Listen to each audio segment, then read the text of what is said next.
Allin punchaw, Allin quyaq, wawqi panikuna.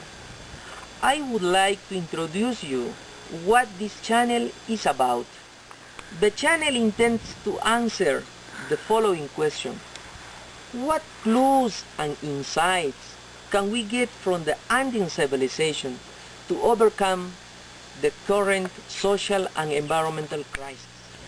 We approach that question connecting usually two disconnected issues: Runasimi language and sustainability.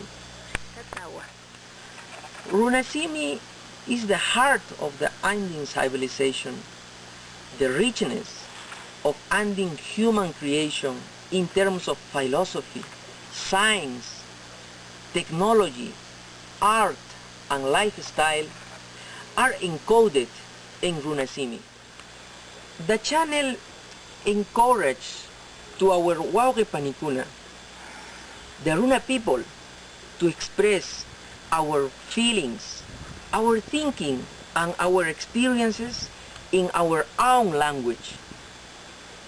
Castellano language does limit our capacities of creativity and innovation.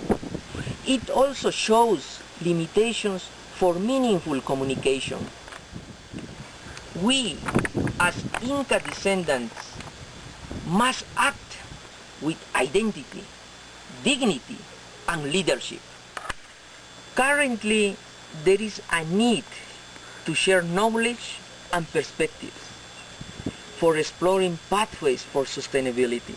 Therefore, the channel encourages the use of Runasimi, not only for daily life purposes, but also for academic purpose. The channel first aim is to reach Runasimi speakers and Runasimi lovers spread around the world. However, a short summary of the video content will be translated into English and Spanish. Finally, the channel will also be the window to put in value Aymara and other languages evolved in the Tawantinsuyo. We gladly invite you, my dear friends, to visit our channel to explore the magic and power of the Andean civilization. My Runa name is Kuntur, and welcome to the world of Runasimi. Ay waya, punchaw kama.